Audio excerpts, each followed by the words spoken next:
All right, very quick video on my portfolio of the miners in particular. So start off by looking at gold and silver. Gold, it's a bit hard for me to call gold at the moment because every time it tests 2000, it comes back down. We've had 3 tests. You look back in time, it didn't spend much time above there, came back down again.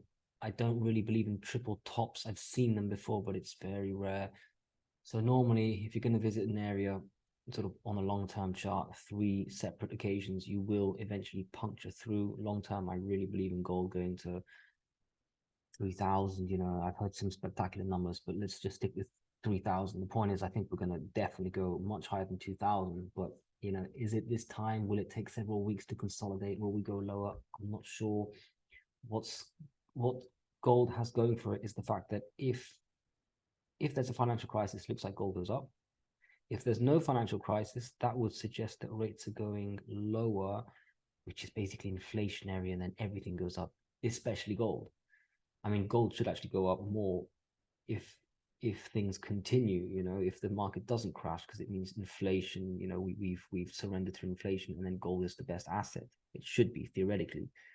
But at the moment, one of the only assets going up when the opposite takes place, which means when there is a financial crisis, a banking crisis, you've got gold going up too. So it's kind of winning regardless. But even if it's invincible on both sides, I still feel like there is a chance that it retraces a bit more because that's what happens when it gets to 2000. It just doesn't seem to, break out and hold above there on first attempt or even second or third attempt. So I just feel like it might, come back down again, consolidate. This is regardless of what happens to the dollar. Something like this, that would actually be a bullish case, but still, and it wouldn't take this long, by the way. I just draw it like this so it's clearer what I think might happen, with the downside being this support. So I don't know, it's getting hold to call gold. It depends also what happens on Monday. They're having a secret meeting here on Friday, or they probably had it. They probably had it by now, but what happens if contagion continues on Monday? Deutsche Bank starts to get taken down again. Then you got gold right back up again, maybe even starting the day above 2000. So maybe not starting the day, but intraday would be above 2000. So basically, I don't know. I actually don't know. I rarely say I don't know. I rarely give a sort of both sides answer, but that's what trend lines are for. When you don't know, let the chart do the work for you. But definitely there's a potential that it goes lower, and that will play into my thesis on what I expect for the miners. Now, that's gold. Silver is also quite hard to call. Obviously, that also goes up with gold, goes down with gold, with the same 2 angles, right? So banking crisis, financial crisis, gold and silver go up, everything else kind of goes down. Dollar could go up, although so far it's been going down, which is a bit strange, which has helped gold, maybe. But anyway, silver should be going up with gold. Silver's actually been outperforming gold for the last couple of days, I would say. It was a bit late to the party down here. You had gold up and silver sort of not up for 1 or 2 days, but then it joined and started to outperform. That was good. That's expected. And Friday also, it was up almost 1%, whilst gold was down almost 1%. So that's a rare continuation of the divergence or the outperformance in silver. This is where I think we should be going. If gold retraces, then I expect silver to retrace to its its relative support zone, which is probably about here, $22, and then go back up again, and then maybe not break out straight away, because this line here is very, very strong, right? Going back a long time. But you'd want to see a sort of a close around here, sideways, to coincide with this high here, 24.5, sideways consolidation above this downtrend line, and then bam, up we go. And then actually it might start to run. You do see silver sometimes have spectacular runs. It really could run, because by then you probably got gold at 2,100 and it's getting serious. And a lot of people are saying, okay, I missed the gold train. What's the next best thing? Well, the next best thing is actually better, and it's silver and silver miners. So let's look at the miners now, finally. Again, I zoom in and then I think, okay, maybe, like I've just covered now, gold could retrace, so we go down a bit. I don't think it will retrace too much, because I think people are starting to realize that gold miners are seriously under-owned. So, and also, they were up also despite gold being down. You could say it's because of silver, but there are 1 or 2 days where it's kind of going up. when you'd expect it not to, and it goes up with the market, and then when the market goes down, it goes up too. So overall, you zoom out and you've got the miners outperforming the markets too. So if they retrace, they could retrace a bit, but I'm starting to think that I should be buying these dips quite violently. Now, I trimmed on Friday a little bit. It's the first time I've trimmed. I was buying down here because I'm always buying the levels, so that was good. But I chased it also. I chased it. I think I even chased it here. I was thinking of whether it was here, but actually I think it was here. But either way, I'm up, you know, so I trimmed good money. But I don't want to sell too much. I sold 10% in some miners. Others I left completely alone. So let's take a look at that. So yeah, just to cover, you know, I think there could be a small retracement and then a move up. Obviously, this would be gold taking out 2000 and holding above it. I think that's the kind of move you'd expect for the miners to go up here. The miners go up there with gold going down. If the market goes up, I don't know. You know, just let's see what happens. But you know, if the miners do go up here is a level. So I would probably trim the last. This is probably the last trim ever, because if we start to take this out, then we must be talking about gold staying above 2000, and that's a serious. That would be a serious moment. And think how much money these miners would be making, you know, and ultimately the price of stock should be based on earnings, and they should be making great margins, great profits. So why would you be selling something that should eventually be repriced much higher? So if they do go down, like gold and silver, up, you know, like gold and silver, find a little resistance, and then bam, then we'll do another video before then, that's for sure. GDXJ, same thing, just bigger percentage moves, up, down, up. Otherwise, you know, of course, the opposite could be down, something like that. It won't take this long, like I said. But the point is, I'm bullish. I'm bullish medium term, long term. I always have been. Medium term, not always, but this is what I call medium term. Short term, which by my time frame is 1 or 2 days, I actually don't know. It depends really what happens day to day. But overall, I absolutely love it. So let's look at the miners, my portfolio very quickly also. Newmont, very nice. I'm just changing the cursor here. I trimmed this one. I trimmed this one on Friday. I think it was just below 49, probably 48.99, or I think I was a little late when I did it, but it's the same thing, difference of about 0.5%, so it doesn't change anything.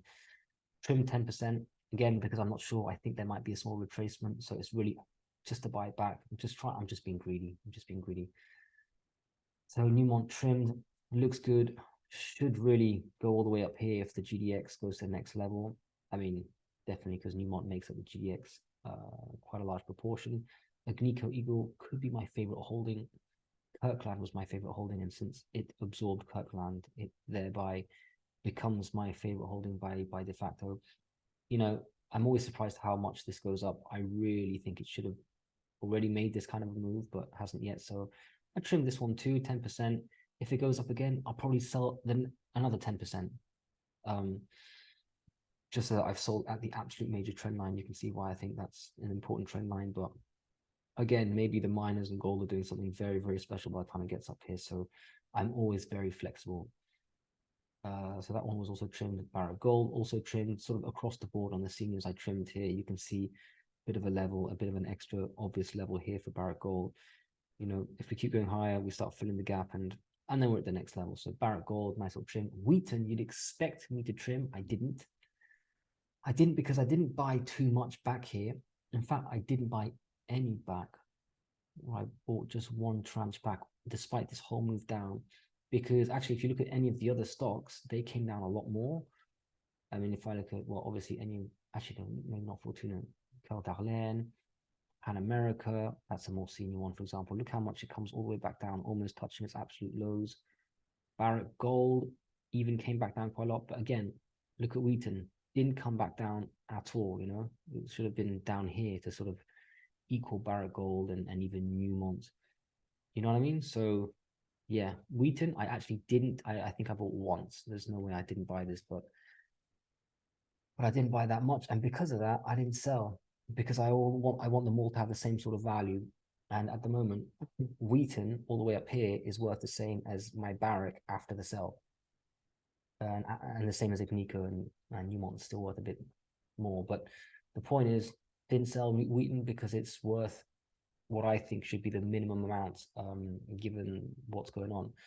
So despite it making new highs here. So I hope that makes sense. Pan American Silver, I did buy the dip, as I did with most. I think I wanted to trim, but I didn't on Friday. So I'm hoping for another attempt on Monday. I chased this one, so I'm just trying to take a tiny bit of profit, but let's see, maybe I get another bite at the apple on Monday. Goldfields, I did. Look at this. This one's great. This one I really traded well. This is when the Yamina deal was called off. I held a little bit of this. I sold into it. I didn't expect it to go this high. I sold quite a lot. I bought only once here, sold it again, bought a lot down here when actually things looked like it would keep going down. I just remember thinking, nah, I've got to get some Goldfields, because even before the bear market started, this thing was making new highs. I remember thinking, I need to buy this. This wants to go up. It's just forced down because of the macroeconomic backdrop. So, and then I bought some, but not enough. And then I sold and blah, blah, blah. But the point is, back here, I bought a nice amount. And so I did sell because it's gone all the way up to a very obvious resistance, although it closed at a higher day and looks like it wants to continue. I don't know if there was news. I don't really care about news too much, but I trimmed because it's worth the same as all of these after the sell. And it used to be worth less than half of these. So yeah, I'm very happy with Goldfields. And to be honest, it looks like it could continue, but what an obvious resistance point. Mag Silver didn't sell, hasn't moved up enough. I know it had bad news or even dilution. I did chase this one. I'm up a little bit, but yeah, and it's worth like the others too. So it's worth quite a bit. And it's honestly, I'm not that impressed. I'd have thought that the bounce would have been bigger. So I kind of need to lighten this one a bit like Pan American Silver. I'm looking to sell this on Monday. So hopefully the conditions favor that. I keep calling this Gran Colombia, but it's actually Aris Mining because it was taken over, I think. Not the greatest bounce, a bit like Hag Silver, actually. I'd expect more, except this one doesn't have any bad news, so I think there's just a bit of a delay. So no trade here. I bought the drop. I just haven't sold any of the pop yet.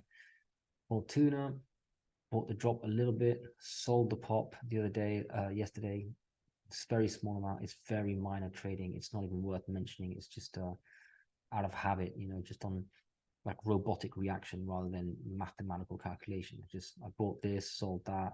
5% move, very small money, but just did it anyway. Fortuna is a bit like Wheaton. It didn't come down much. See what I mean? From this top right here, it didn't come down much.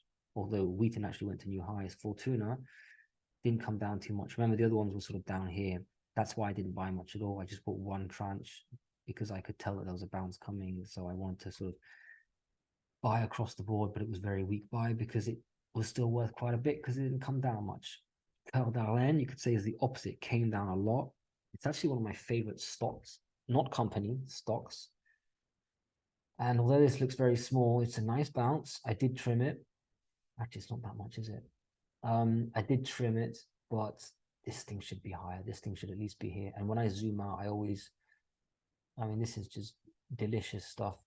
If there is a breakout, and I don't care what a stock's fundamentals are, a company's fundamentals. If you're going to have gold and silver breakout, this thing will just be forced, first of all, to visit 4.3, and then just to, look at that, 4.3, next stop, just 5 very quickly. That's a big move already. And then let's see how much higher we can get. I remember when it was in the 8, 9, 10s. That seems like just yesterday, but it was really 1 or 2 years ago.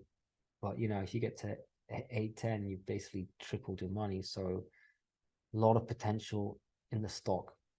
But anyway, very light trim, but I did buy the low, so that's okay. EXK, I trimmed that yesterday. I just, again, I feel like the miners could come down, and EXK is coming from a weak zone. It sort of flushed this obvious support, and it was forced to pump high with the markets, with the sector. So I think it's one of the first candidates to come down quite quickly and revisit at least this level here, 310, if there's any retracement. So I'd like to not just buy back what I sold, but buy back more than what I just sold. First Majestic, great stuff. So I bought this drop. I think they had, what was the news? The news was that it was suspending, sorry, it was suspending its most expensive mine in Nevada, which had, high cost expenditure. The market hated it pre-market, and I hated it more during regular hours because you can see it opens here and just flashed down. I bought it 6.0 something, my first tranche, which was pretty high up. And then I chased it at 570, I think it was. So I didn't get the low 570. I just thought, okay, we're going up with the sector. And then the next day, look at this reversal. And basically, I sold the two tranches the other day at the same price. One was at 651, the other one at 654. I might as well have done it both at the same. So let's just say 652 average from basically a 586 or something, whatever that, whatever that is, roughly there to there-ish, whatever, just a bit more than 10% just in 1 or 2 days. So I just did that, nibbled out. Although, First Majestic closed the day very well on Friday, so it looks like it even wants to continue. It looks like the market got it wrong. I understand the initial reaction is sell First Majestic, bad news, they're stopping operations in a mine, but actually there's a reason for it, and it could benefit them.